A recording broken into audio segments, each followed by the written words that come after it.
puzzled when I tell them, and again, in 1,000 different ways, well, I'm sorry, there's really nothing you can do about it.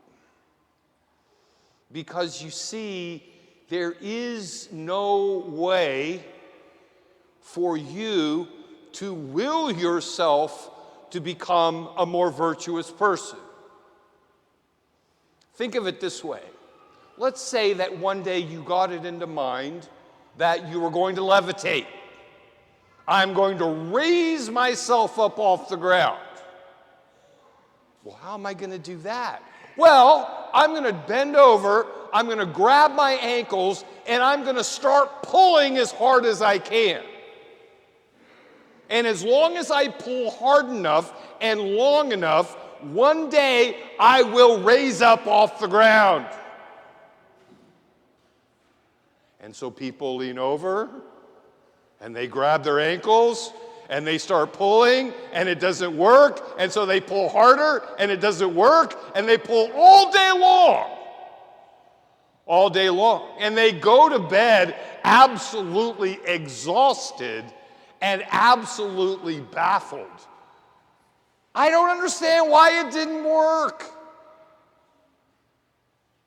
And then, when they finally fall asleep, they wake up in the morning, usually without enough sleep, and tell themselves, well, I'm going to try it again today. And by the time they roll into my office, they're like, Father, I'm ready to give up. I don't know what to do.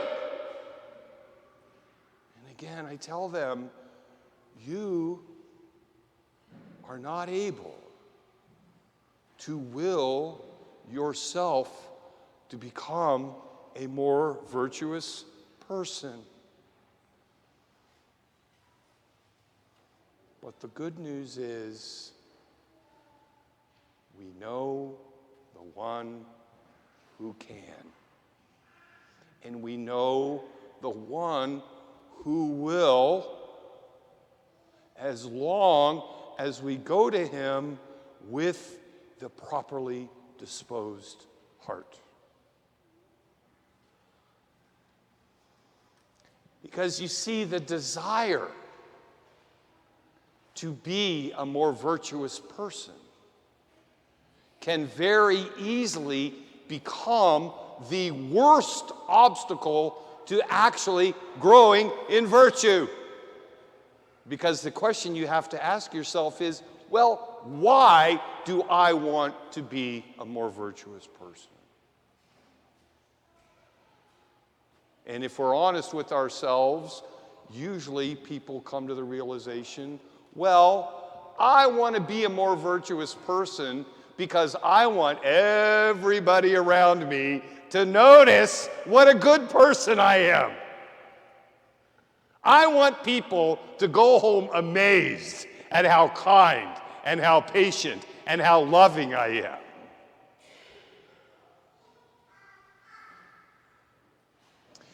And that pride is the very antithesis and the world's greatest obstacle to creating an interior disposition in which the virtues come to reside. And so, the response that we can take when we come to that realization is, Lord, I am ready. I am ready to let go. I am ready to let go of my desire to have the good opinion of other people. I am ready to let go of my desire to be thought well of by others. In fact, Lord, I'm even ready to let go of my own desire to feel good about myself. Lord, what I really want is to become empty and free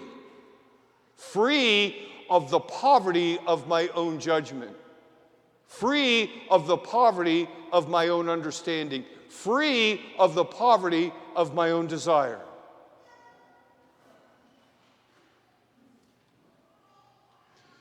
And Lord, I know you will do it. I know when I come to you and ask to be free of those things, you will free me of those things.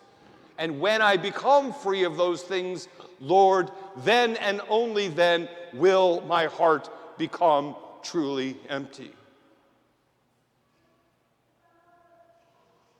And when my heart becomes truly empty, I will, perhaps for the first time in my life, be ready to receive all that you have in store for me to the full. And that's when I begin to live the new life that you won for me in your incarnation, your passion, your death, and your resurrection. This is why so many of the saints said that humility is the mother of all virtues. That as we grow in humility, as we grow in our freedom to our attachment to our own judgment and understanding and desire, then not only do we grow in humility, but we grow in all of the other virtues as well. That is when kindness begins to grow in us. That is when patience begins to grow in us.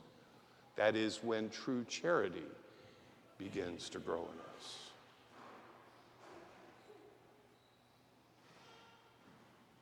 So here's your homework. Go home, get a good night's sleep, and when you have the opportunity, go and find the litany for humility.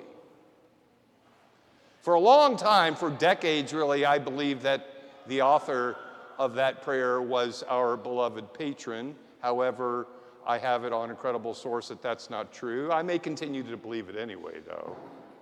I just like thinking that St. Francis de Sales wrote it. But the Litany of Humility is actually a rather lengthy list of petitions, the first half of which are petitions to be freed of disordered desire. And then the second half of that prayer are petitions in order to be filled with holy desire, all of which are aimed at developing that disposition of heart in which God will begin to fill the empty space in us with the virtues that he desires us to have. And as we progress toward living more fully and more authentically the life that he created us to live.